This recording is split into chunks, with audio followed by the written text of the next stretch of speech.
Quiero invitarles a participar en el panel de agro y sostenibilidad, a quien quiero invitar adelante a la moderadora y además a los y las panelistas.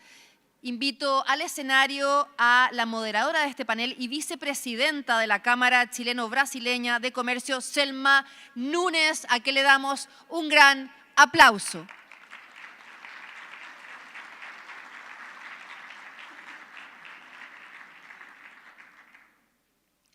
Bueno, para acompañar a Selma en esta conversación queremos invitar a la presidenta de la empresa brasileña de pesquisa agropecuaria Embrapa, Silvia Masruja, para que pueda subir al escenario, por favor.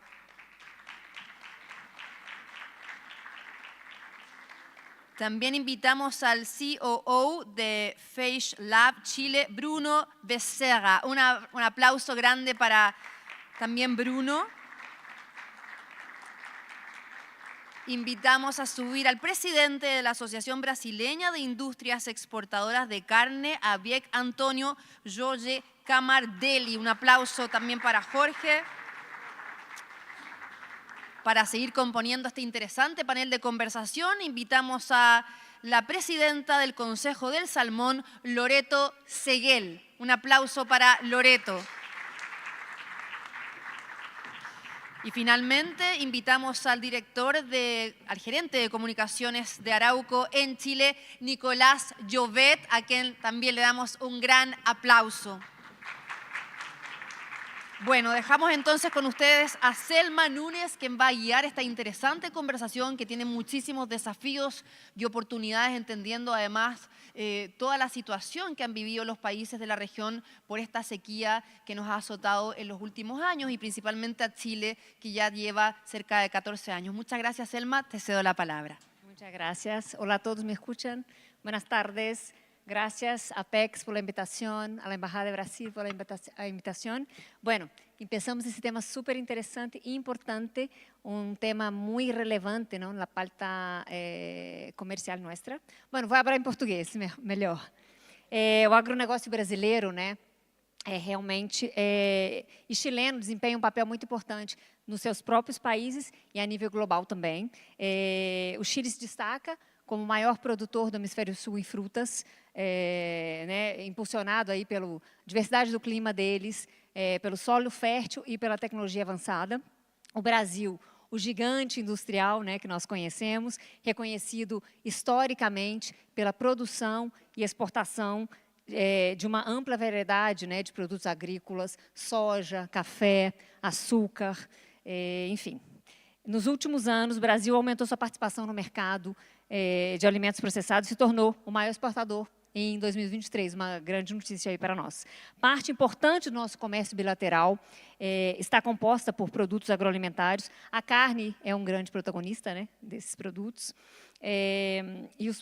Além disso, os países também se beneficiam, né, da complementariedade que nós temos. Nós não competimos, nós nos complementariamos, né, os dois países. Este painel pretende tratar de como ambos países querem implementar, né, precisam implementar temas desafiadores e prioritários no âmbito regional e global, como a sustentabilidade, a segurança, a inovação produtiva e a soberania alimentar. O propósito é discutir como o Brasil e Chile buscam projetar-se regional e globalmente como potências agroalimentares e como suas respectivas experiências podem potencializar suas políticas e seu comércio internacional. Para saber isso e muito mais, vamos começar aqui com Silvia. Silvia, que é a presidente da Embrapa e a primeira presidente da história da Embrapa, mulher. Parabéns, Silvia. A Embrapa desempenha um papel fundamental no desenvolvimento do agronegócio brasileiro. Então, a gente quer saber o seguinte: quais os principais benefícios observados na produção agrícola desde a implementação de tecnologia adaptada ao clima tropical pela Embrapa e como essas tecnologias contribuem para a segurança alimentar?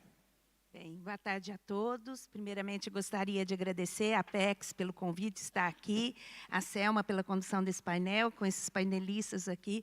É uma honra muito grande para mim da Embrapa estar aqui hoje. Bem, a pergunta vem, existe uma verdadeira simbiose entre a história da agricultura brasileira e a história da Embrapa, inclusive, né? A Embrapa foi criada 50 anos atrás, 51 anos atrás, justamente para trabalhar com tecnologias adaptadas ao nosso tipo de clima e solo. Então, naquela época, tinha uma dificuldade, como que vai desenvolver a agricultura nesses solos ácidos, né, do cinturão tropical do planeta? E houve, então, uma estratégia de Estado da gente criar, nós éramos importadores de alimentos, então, treinar os pesquisadores da Embrapa na América do Norte, na Europa, mas para desenvolver tecnologias para o nosso tipo de clima e solo. Em 51 anos, nós passamos, então, para grandes produtores exportadores, né, e só para vocês terem alguns dados, a gente aumentou a nossa produção e produtividade em 580% só em grãos. E a expansão da área foi em 140%, então é 5 vezes mais, graças à ciência e tecnologia.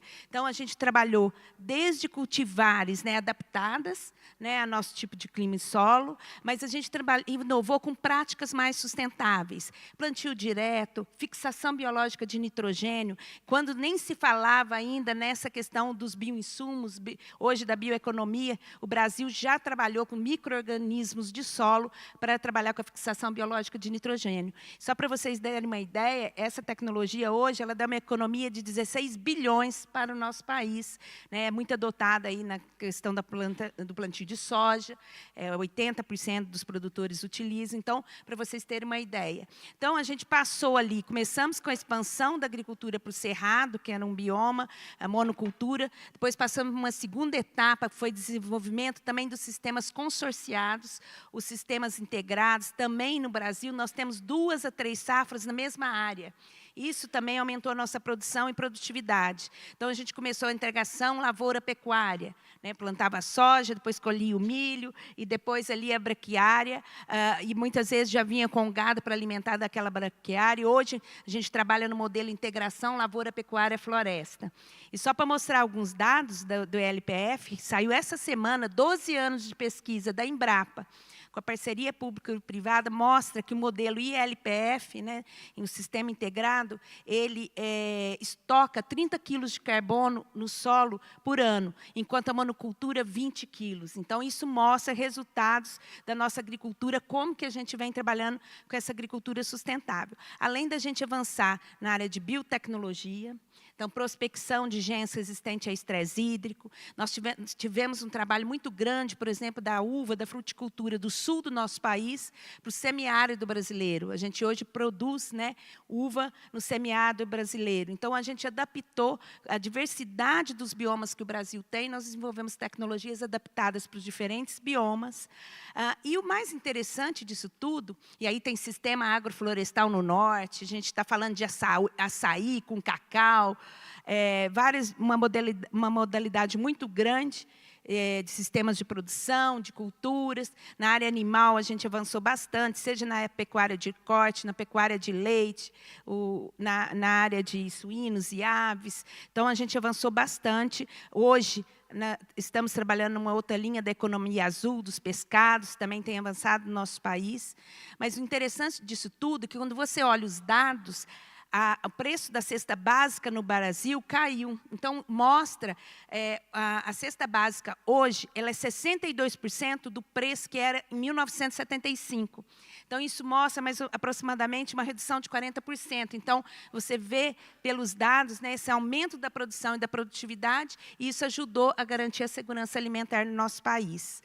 Então, esses são alguns desafios, mas a gente ainda tem alguns desafios, que depois eu vou falar no segundo momento, mas só para fechar, embora hoje a gente tenha desenvolvido muitas essas tecnologias, nós temos o desafio de mostrar que a nossa agricultura é sustentável, não só do ponto de vista econômico, mas ambiental e social. Então, a gente tem trabalhado com várias tecnologias, e a gente vai poder falar um pouco mais de como trabalhar com essa sustentabilidade, visando uma agricultura regenerativa e multifuncional, né, a partir desse legado que a gente construiu nesses últimos anos. A Embrapa tem uma relevância muito grande para o Brasil, né? Agora vamos dar um giro aqui com o Nicolás. Nicolás é diretor da Arauco, aqui no Chile. Nicolás, voy a hacer la pregunta en español. Bueno, el tema forestal de Brasil es muy relevante para Chile, ¿no? Brasil ejerce esa atracción en las forestales chilenas por diversos motivos. Bueno, sabemos que el sector chileno de papel y celulosa realizará muchas inversiones importantes en Brasil en los próximos años. Arauco, por 15 mil millones de reales para instalación de una fábrica en Mato Grosso del Sur. CMPC también por 24 mil millones para una instalación de una planta, ¿no?, en Rio Grande del Sur. Me gustaría saber de ti, escuchar de ti, tu opinión sobre las oportunidades y futuro de esa experiencia, ¿no?, de esa expansión en el sector celulósico chileno y en la alianza, ¿qué alianza? O sea, la alianza, ¿no?, esa alianza tan importante de Chile y Brasil, ¿cómo lo ves? Bueno, primero quisiera agradecer esta invitación. Estoy muy contento de estar aquí en este panel y contarles que Arauco es una compañía forestal nacida en Chile hace más de 50 años en el sur de Chile. Trabajamos desde la naturaleza y lo renovable y desde ahí contribuir a las personas y al planeta. Pero es una compañía que tiene además más de 20 años de historia en Brasil. Por lo tanto, también sentimos que somos parte importante de la cultura brasilera allá, y somos una compañía que se siente muy enraizada y muy vinculada hace ya más de 2 décadas con Brasil. Y desde esa perspectiva, para nosotros la experiencia de invertir en Brasil, de hacer empresa allá, ha sido muy gratificante. Es un país que nos ha recibido con los brazos abiertos. Creemos que hemos crecido como compañía en nuestro proceso de internacionalización. Hemos aprendido mucho estando presente en el mercado brasilero. Y también creemos humildemente que hemos sido un aporte, que también hemos podido aportar, no solo a nivel local en los lugares donde tenemos operación, sino también aportar en la relación comercial Chile-Brasil. Nosotros tenemos allá en Brasil 5 plantas productivas, más de 2.500 trabajadores directos, porque también obviamente hay trabajadores indirectos y hay un encadenamiento productivo con pequeñas y medianas empresas. Tenemos además más de 300.000 hectáreas de bosque productivo y floresta nativa también. Es un gran atractivo. Así es. Y combinamos, por lo tanto, en nuestra operación lo que es productivo y lo que es conservación. Floresta nativa que monitoreamos y resguardamos con especial acento en el cuidado de especies amenazadas de flora y fauna para proteger ese bosque, esa floresta para las futuras generaciones. Y efectivamente hoy estamos trabajando en el proyecto Sucuriú. Es un proyecto de una planta de celulosa ubicada en la comuna de Inocencia, en el estado de Mato Grosso do Sul. Es una inversión que anunciamos hace ya más de 2 años. Y efectivamente son un poco más de 15 billones de reales. Es una inversión grande, importante. Pero más allá de la inversión misma, eso reafirma que nuestra presencia en Brasil tiene una mirada de largo plazo. Nos proyectamos en el tiempo, queremos seguir siendo un aporte y tenemos ahora el desafío de llevar adelante ese proyecto. Eso significa un desafío, por supuesto, en materia de ingeniería y construcción, desafíos logísticos para poder sacar los productos, moverlos de un lado a otro, los insumos, pero también todo un esfuerzo en materia de contratación de mano de obra, formación de mano de obra local, vinculación, relacionamiento con las comunidades, de manera que es un proyecto que involucra distintas dimensiones y que creemos nosotros firmemente que no es solo un aporte para el crecimiento de la compañía ya, sino que también busca generar valor compartido en el Estado en particular, y creemos también en el fortalecimiento y la proyección de las relaciones Chile-Brasil en el largo plazo. Essa amistad que tem Brasil e Chile hace con que as inversões brasileiras acá sejam muito bem recebidas e ao revés também, não? Então, é muito importante. Bueno, senhor Camardelli, vamos falar de carnes. Muito importante para nós. A exportação de carne para Chile é componente importante na nossa relação comercial. É grande protagonista aí na pauta exportadora nossa. Aí está, não? Cambia eso. Bueno, eu creio que você tem muita coisa para contar para a gente. No Acordo de Livre Comércio, né, que cumpriu 2 anos em janeiro, nós temos né, já habilitada a habilitação sanitária, né, já de frigoríficos exportadores pelo sistema de pré-list. Como que o senhor vê, senhor Carmadelli, esse impacto positivo no comércio entre os países? Ou seja, como o setor, né, da pecuária vê a possibilidade de complementariedade, essa complementariedade que a gente fala, que nós somos países complementares, nós não competimos, mas nos complementamos. Exatamente. E especificamente o Chile, né? O Brasil exporta para mais de 160 países e o Chile hoje está entre um dos 6 primeiros. E o tipo especial da produção ou do mercado bastante interessante aqui do Chile, ele pode ser considerado um dos top 3 do mundo. Por que isso, né? Nós exportamos para cá 7 cortes, 11 cortes, 18 cortes, e esse modelo parece bastante democrático a nível de consumidor, que vai encontrar na gôndola o pedaço que cabe dentro do seu bolso, como se diz lá no Brasil, né? E esse projeto do Chile e o pré-list que foi concedido dá conta da integração entre os 2 ministérios, né?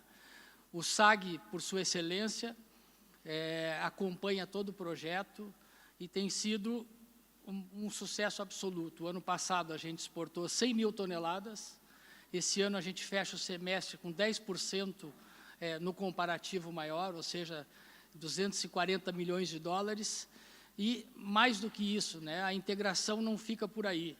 Nós hoje estamos finalizando um projeto para apresentar para o SAG, onde toda a parte de classificação e tipificação vai ser feita por inteligência artificial, ou seja, não existe margem de erro para esse tipo de processo novo. Então, ao mesmo tempo, vai ser possível que qualquer auditor do SAG ou qualquer pessoa credenciada pelo SAG vai poder acompanhar ao vivo toda essa parte de classificação e tipificação, dando a garantia de que, em inteligência artificial, nós temos uma margem de 0% de erro e com o olho humano a gente pode chegar até 20%.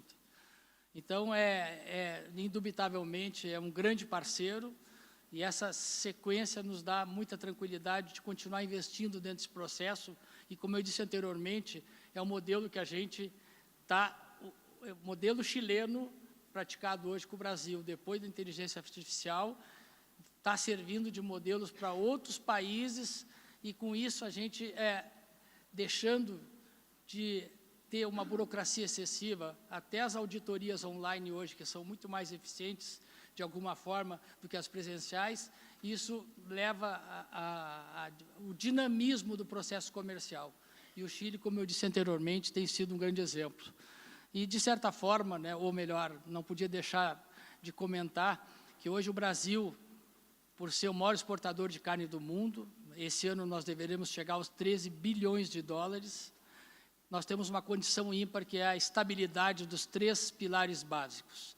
Hoje, Itamaraty, Ministério da Agricultura, Ministério de Indústria e Comércio e a Apex, hoje, fazem parte dessa estrutura indispensável para a gente continuar sendo o primeiro do mundo e também, talvez, uma grande surpresa, que mesmo não utilizando hormônios nem promotores de crescimento, o Brasil deve figurar o ano que vem como o primeiro produtor de carne do mundo. Grande notícia. Bom, eu acho que o acordo veio a isso também, né? Dar certeza, dar segurança jurídica e quebrar barreiras, né? Acho que a isso veio o acordo de comércio e com a implementação já de alguns capítulos, esperamos implementar muitos mais nos próximos, brevemente. Bom, passamos ao Bruno. Bruno é da PageLab, bem interessante o que faz a empresa PageLab. Tem mais de 13 anos já desenvolvendo soluções para controlar bactérias, né, Bruno? Eu queria saber qual que é o impacto da tecnologia de bacteriófagos desenvolvido pela PageLab na indústria agrícola. Obrigado, Selma. Agradeço também aos amigos panelistas aqui, o convite da Apex. Essa é uma pergunta muito importante para a gente, porque a FADE, desde o início, pensou em como ser complementar tanto para o mercado chileno quanto para o mercado brasileiro, pensando em trazer uma alternativa tecnológica ao que já se usava. A nossa tecnologia se foca em 3 pontos principais. A gente começa com a aplicação dela no diagnóstico e no desenvolvimento de produto. Então, desenvolvemos um algoritmo com inteligência artificial que nos apoia nisso, em cortar de anos para poucos meses o tempo que leva entre entender o que é o patógeno que está em uma área de produção agrícola, chegar a uma proposta de produto. E disso a gente parte para o segundo ponto, que é muito importante, que é a escala. O uso de bacteriófago é conhecido na ciência há muitas e muitas décadas, mas um grande desafio era trazer isso para uma escala industrial e comercial com viabilidade para o produtor.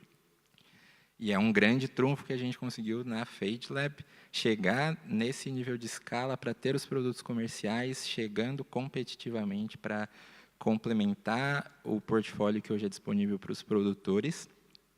E o terceiro que se soma a tudo isso é a forma com que a gente entrega esses tratamentos.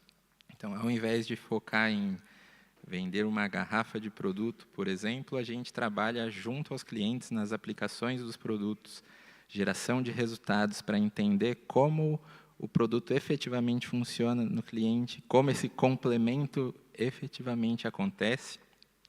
E aí, como resultado de tudo isso, a gente ajuda os produtores no Chile e no Brasil, que são os nossos dois principais mercados hoje, a terem mais produtividade, mais competitividade, um melhor controle sanitário, que é um foco muito grande desses dois países, e trabalhando em parceria também com esses produtores para entender quais são os futuros patógenos que poderiam ser um problema e antecipar essa necessidade com o desenvolvimento de outros produtos.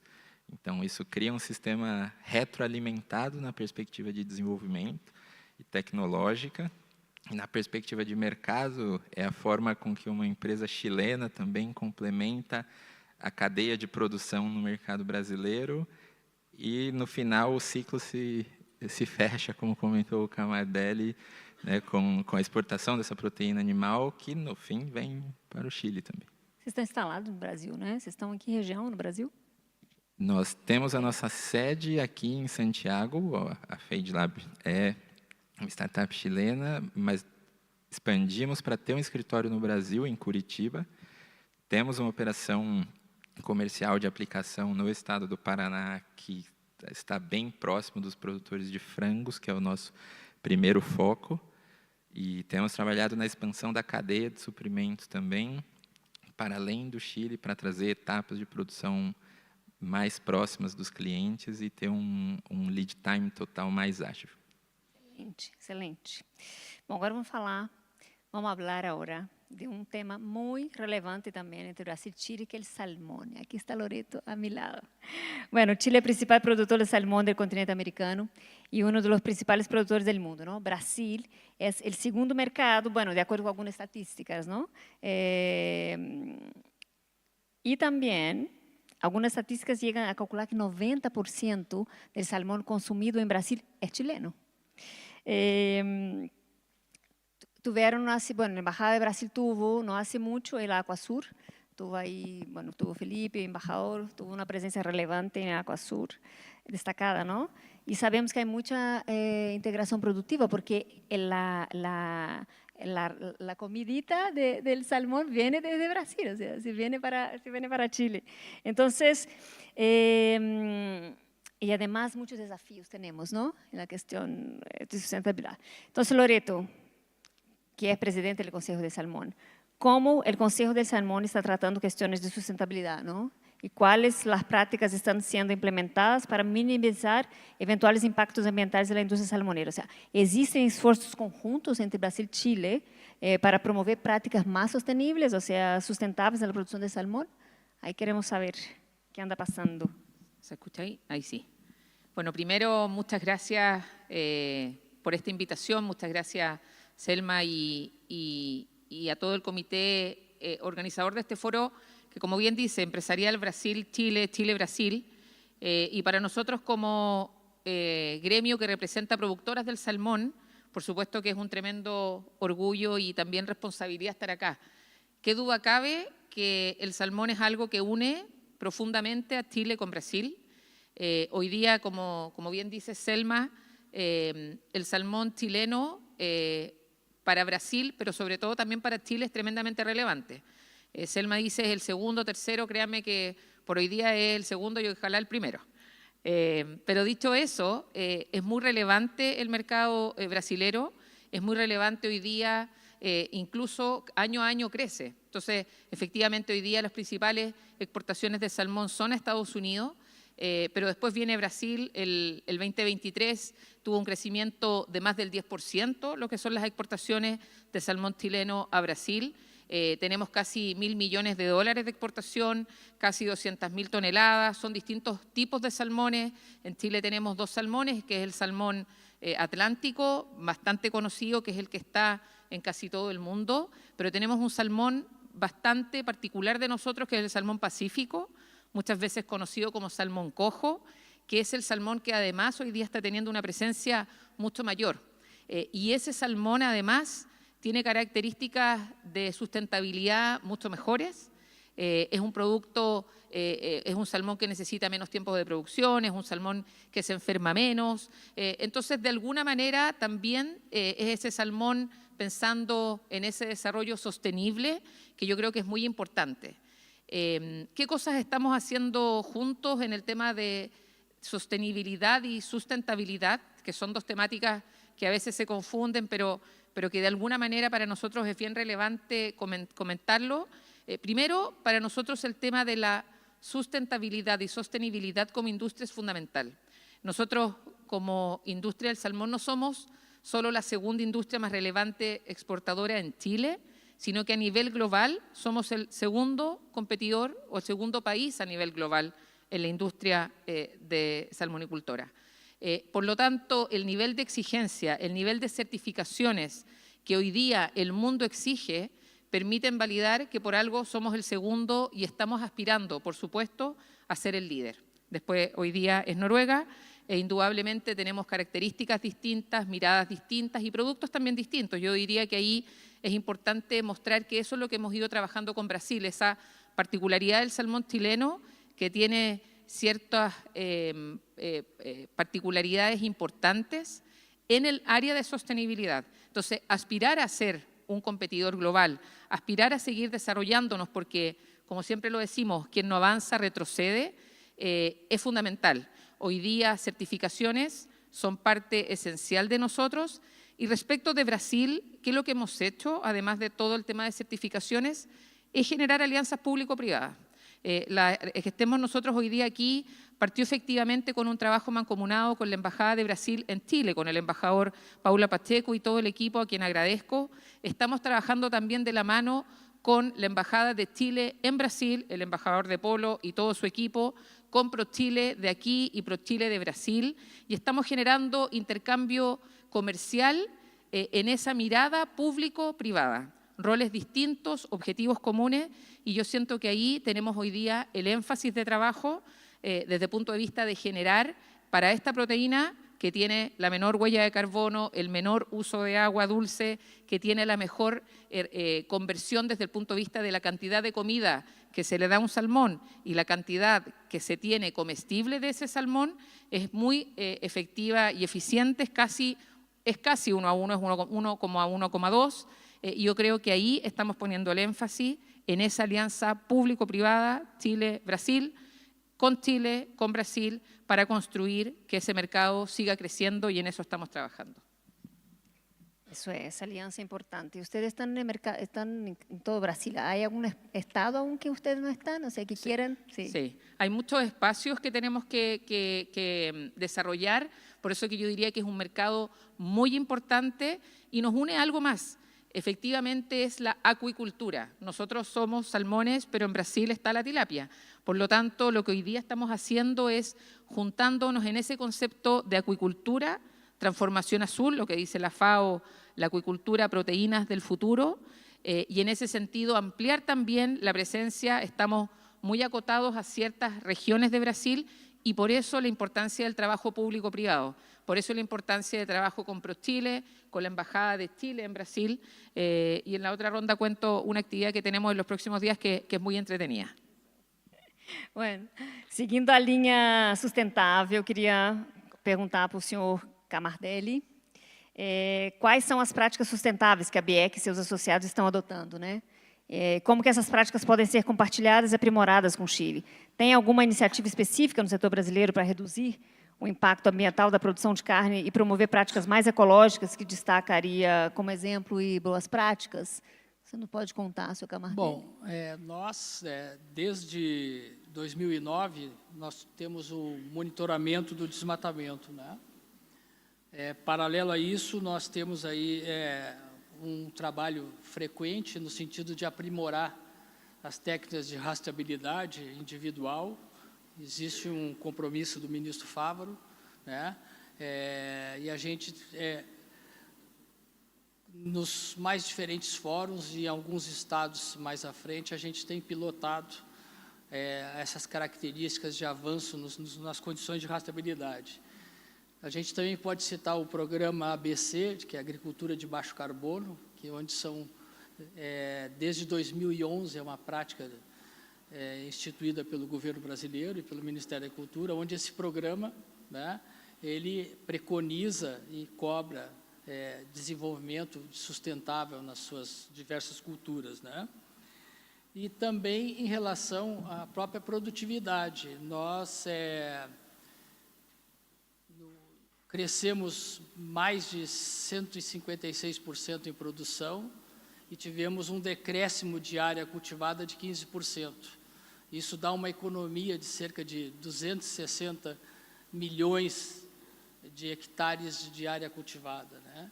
E o outro dado significativo, que é o que tem se evidenciado e progressivamente nos últimos anos, é que o animal, o bovino, por ser um animal de longo prazo, digamos assim, nós fechamos o ano passado, com o auxílio de vários países que demandam uma idade menor de abate, o ano passado, ou seja, em 2023, 75% de um abate de 40 milhões de animais foram abatidos com menos de 36 meses. Então, a produtividade em todos os aspectos vem avançando e dando essa garantia. De sorte que a gente está muito tranquilo nesse processo, né? Mas, como diz o brasileiro, a luta continua. Essa complementariedade com o Chile é muito importante também, né? Acho que essa é a grande jogada que a gente pode, os dois países também, ser complementares e trabalhar junto para que as coisas... É a grande tônica, né? Como eu disse, o Chile, ao longo do tempo, tem demonstrado, né, essa eficiência como parceiro e como companheiro. E conceitualmente, a gente pode ver, evidentemente, pelo resultado desses números e pelo pouco barulho que isso ocasiona, né? De fato, o Chile consolidou como um grande parceiro comercial do Brasil, principalmente o setor de carne bovina. Sem dúvida, as nossas grandes empresas brasileiras estão aqui, presentes, estão na Câmara também com a gente, assim que a gente agradece que esse comércio esteja tão buiante, né? Nicolás, volvemos aí nessa mesma linha também. A sustentabilidade é um eixo central, ¿no? Como aqui estamos falando com todos os panelistas, para o setor de papel e celulosa, que pode ser um dos mais afetados por a crise climática, ¿no? Así es. A neutralidade de carbono, a eficiência e os recursos da circularidade são fundamentais para a produção mais sustentável no setor. Que soluções ha desarrollado e implementado Arauco para incrementar a sustentabilidade da cadeia produtiva e que desafios não quedam por delante? Aí te apreté um pouco. Efectivamente, en Arauco trabajamos desde lo renovable, por lo tanto la sostenibilidad está en nuestra naturaleza, es parte inherente de quienes somos. Y nuestro planeta enfrenta una triple crisis ambiental. Una primera crisis que podríamos denominar la emergencia climática, producto de la acumulación de los gases de efecto invernadero, ¿verdad? Pero hay una segunda crisis que tiene que ver con la pérdida de la biodiversidad y una tercera crisis que está vinculada a la contaminación. Y nuestra actividad, y en particular Arauco, tiene al centro de su quehacer acciones concretas que enfrentan esa triple crisis. En materia de emergencia climática, nosotros, y esto lo aprendimos creo todos en el colegio, los árboles cuando crecen, a través de este proceso mágico que es la fotosíntesis, capturan el CO2 de la atmósfera, que es el gas que tiene mayor nivel de acumulación, y se quedan con esa molécula de carbono y liberan esas dos moléculas de oxígeno, de aire limpio. Entonces, Los árboles en sí mismos son una infraestructura biológica incomparable para combatir el calentamiento global. Nosotros en Arauco, y esto es un número grueso, el año pasado yo creo que plantamos algo así como 100 millones de árboles en un año. Y esos árboles, como les digo, cuando crecen capturan CO2, pero luego se transforman en productos que mantienen el carbono en su estructura. Cuando uno tiene una casa de madera, esa viga de madera tiene carbono en su estructura. Por lo tanto, fija el carbono por largo plazo. Y luego también nosotros como compañía ya desde el año 2020 somos certificados carbono neutral, carbono neutro. Es decir, las emisiones de nuestra producción, que involucra, por supuesto, fábricas en 11 países, tenemos una cadena logística, en fin, todo eso genera una huella, pero nuestra huella es significativamente inferior a las capturas que provienen de las plantaciones, los bosques nativos y también los productos. Ahora nosotros creemos que eso es muy importante, pero es insuficiente. Y por eso hemos ido un paso más allá y junto con nuestra certificación como carbono neutrales, hemos adherido al compromiso que se llaman los Science Based Targets, que es un compromiso de reducción de emisiones al año 2030. Y estamos trabajando en ese desafío por reducir nuestras emisiones del orden del 35-40% al 2030. Eso es la primera crisis. La segunda, que tiene que ver con la biodiversidad, como te comentaba antes, nuestra actividad equilibra, y esto es muy cierto en Brasil también, la producción con la conservación. Del orden del 30% de los bosques que Arauco tiene en Brasil son floresta nativa. Y tenemos un esfuerzo de conservación de esos bosques, y para eso se requiere mucha ciencia, mucha investigación. Monitoreamos y conservamos más de 1.500 especies que están amenazadas, y tenemos además un compromiso de no extinción de ninguna especie en los lugares donde tenemos operación. Creo que ese es un desafío muy compartido entre Chile y Brasil, el cómo hacer frente a la deforestación, y nuestra actividad también está al centro de esos esfuerzos con las más altas certificaciones que de alguna manera acreditan que la actividad productiva protege al bosque nativo y no por el contrario. Y respecto de la tercera crisis, la contaminación, por una parte nuestros productos reemplazan a otros que son de origen fósil. Por ejemplo, a partir del árbol uno puede generar fibra textil. Yo de hecho este pantalón me lo puse especialmente hoy porque tiene fibra de árbol. Es celulosa que se produce a partir del árbol. Y eso reemplaza, por ejemplo, el poliéster, que proviene de combustible fósil. Nosotros acá en Chile, en el norte, tenemos el vertedero textil más grande del mundo, en el desierto de Atacama. La fibra que proviene del árbol es biodegradable, es reciclable y por lo tanto ayuda a hacer frente a esa crisis. Lo mismo el papel, que permite reemplazar al plástico que contamina nuestro océano. Y también la madera, que para la industria de la construcción permite una solución sostenible, de baja huella de carbono, captura el CO2 y permite que tengamos ciudades más sustentables. Queda bastante por hacer también, claro. Por supuesto. Están haciendo, pero queda mucho por hacer también Por todavía. supuesto, es un esfuerzo incansable, por ejemplo, en reducir nuestras emisiones, estamos muy enfocados en eso, en aumentar los esfuerzos de conservación. Nosotros estamos en un proceso de restauración del orden de 30.000 hectáreas de bosque nativo, y también en economía circular.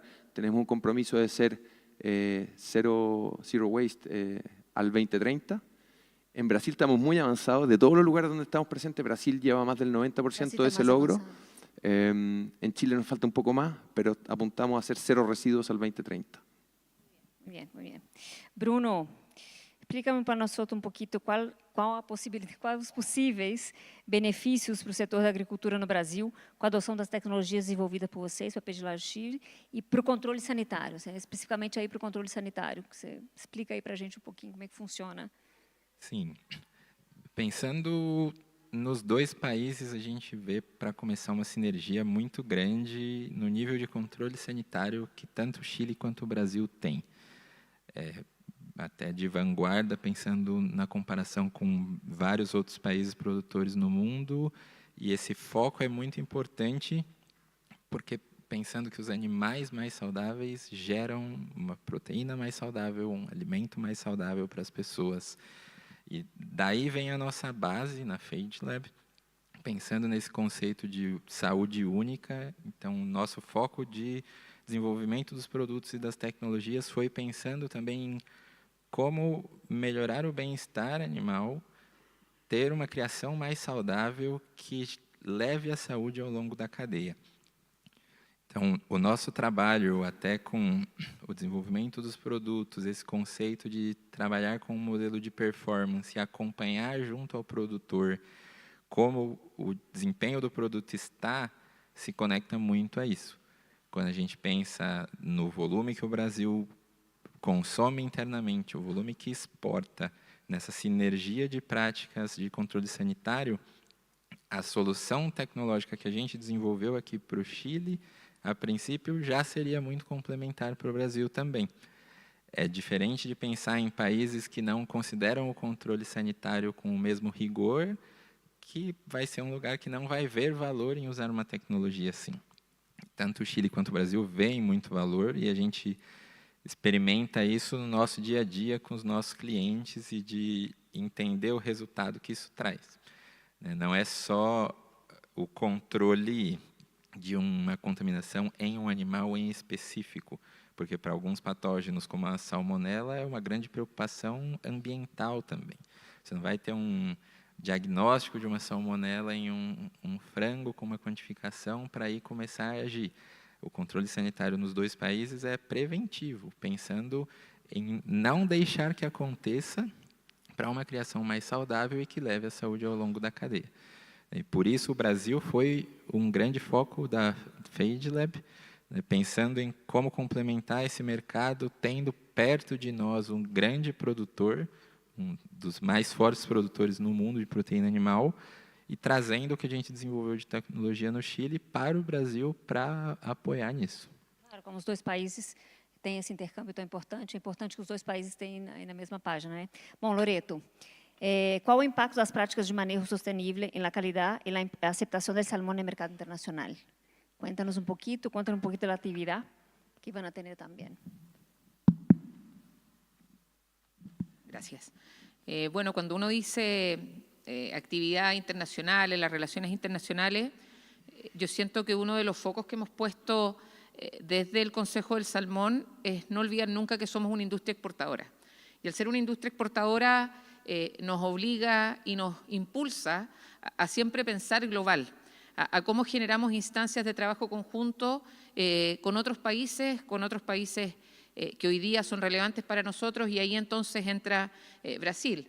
Y en esa línea, un poco intentando vincularlo con la pregunta, una de las cosas que uno dice exportadores, cómo generamos además una relación entre muchos que estamos involucrados. Y entonces, por ejemplo, siendo Brasil para nosotros un mercado muy relevante, el segundo más relevante junto con Japón, entonces se nos ocurrió, y nosotros tenemos la Esmeralda, que es el buque de instrucción de la Armada chilena, que todos los años recorre distintas ciudades del mundo.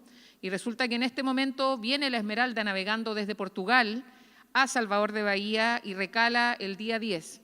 Y el día 12, por ejemplo, organizamos una actividad entre las autoridades chilenas en Brasil, autoridades obviamente de Brasil, en conjunto en el buque de la Esmeralda, con el concepto de la acuicultura, de esa acuicultura como la proteína del futuro.